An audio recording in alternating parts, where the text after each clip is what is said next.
Halo semuanya. Perkenalkan, nama saya Muhammad Azam Al-Fikri.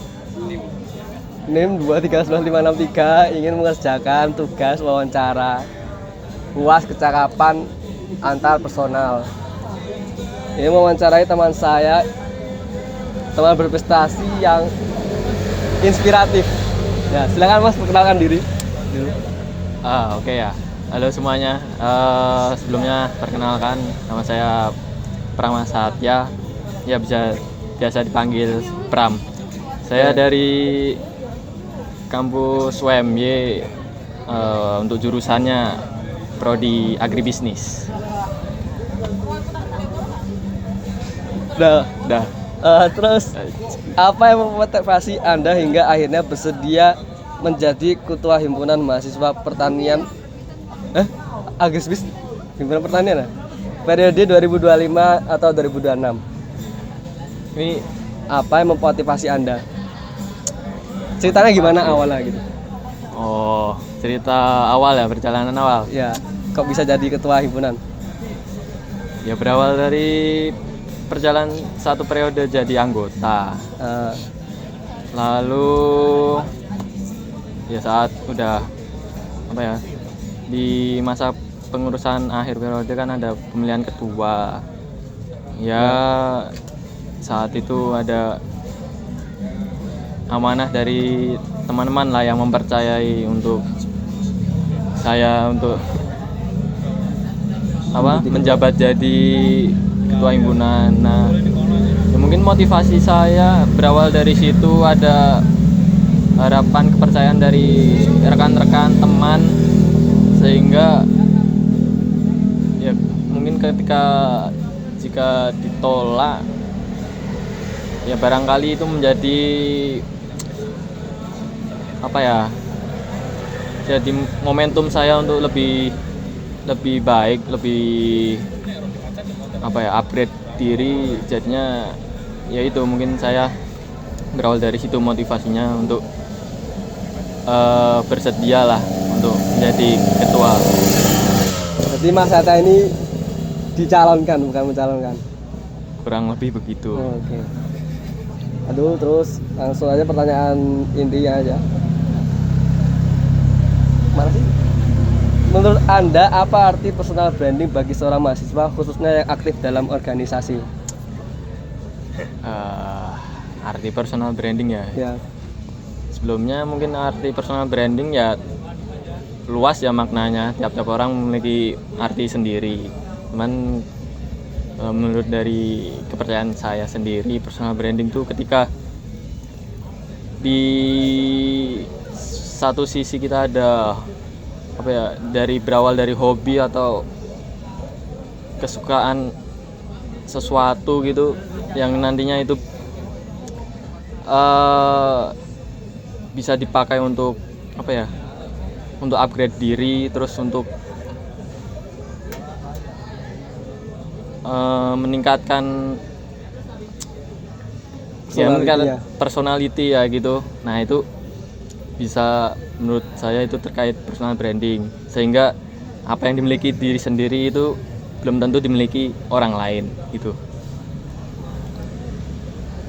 Lalu menurut Anda kesalahan apa yang sering dilakukan mahasiswa ketika mencoba membangun personal branding? Kesalahan, kesalahan juga mungkin perspektif tiap orang-orang beda. Cuman kalau menurut saya kesalahan awal ya, kesalahan apa yang sering dilakukan mahasiswa ketika terkait mencoba membangun personal branding?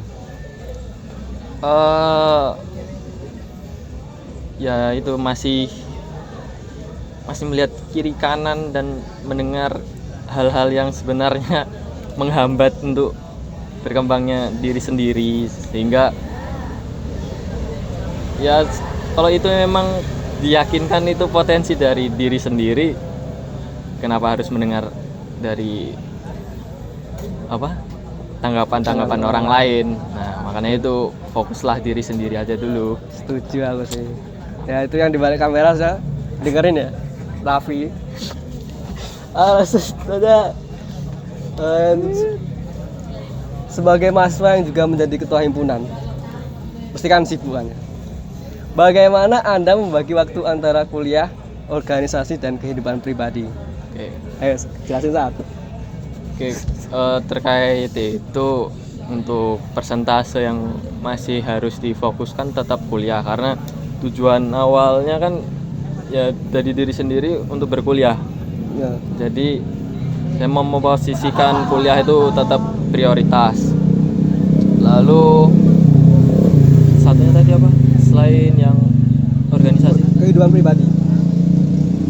Nah, ya juga kalau untuk kehidupan pribadi itu sebenarnya ya hampir seimbang ya dengan organisasi. Cuman balik lagi jika kalau pribadi sendiri juga belum diseimbangkan, belum dibalancein, itu nanti akan malah menghambati kuliah sama di organisasi. Jadi mungkin kehidupan pribadi di kedua, lalu organisasi selanjutnya. Bukan berarti organisasi ditempatkan di terakhir, namun agar apa ya, di perkuliahan bisa menjalani dengan baik dan di organisasi bisa menjalani dengan baik, ya dari diri sendiri dulu harus bisa balance.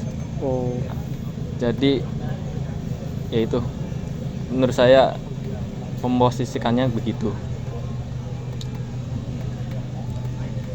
Jadi prioritasnya itu apa namanya? Kuliah dulu, ya. terus kehidupan pribadi, Mm-mm. baru organisasi. Oke. Pernahkah Anda mengalami masa kewalahan atau burnout? Of course. Bagaimana cara mengatasinya agar tetap menjalankan tanggung jawab sebagai pemimpin? Nah, yaitu yang selalu menjadi batas agar kembali tidak burn out, mengingat kembali di awal diamanahi ada tanggung jawab besar sebagai ketua, ya itu mau nggak mau dijalankan. Namun kalau ketika memang ada perlunya waktu rehat, ya kenapa tidak, harus rehat dulu. Tapi bukan berarti meninggalkan. Rehat tuh ya mungkin bisa mencoba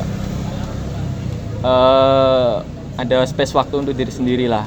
Tapi balik lagi harus nggak mau menyelesaikan tanggung jawab awal. Keren sekali ya saat.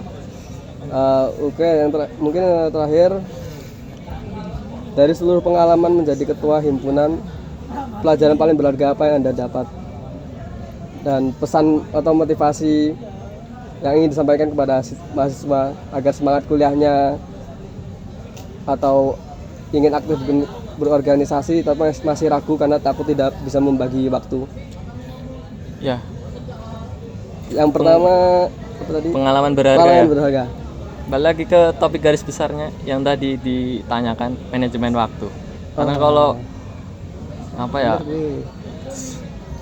ibaratnya sebelum memasuki organisasi mungkin terkait manajemen waktu ya sebisanya kita, ada mau ini atau mau apa nggak diatur. Cuman ketika masuk di organisasi ada hikmahnya, kayak pembagian waktu itu sangat penting. Jadi nggak seenaknya kayak nggak ada dibagi waktunya gitu, karena setiap tempat ada ininya, kepentingannya sendiri gitu. Terus tadi terakhir apa? Pesan dan motivasi untuk mahasiswa. Pesannya tetap jadi diri sendiri, motivasinya tingkatin value diri. Itu saya terima kasih dari saya. Saya akhiri. Assalamualaikum warahmatullahi wabarakatuh.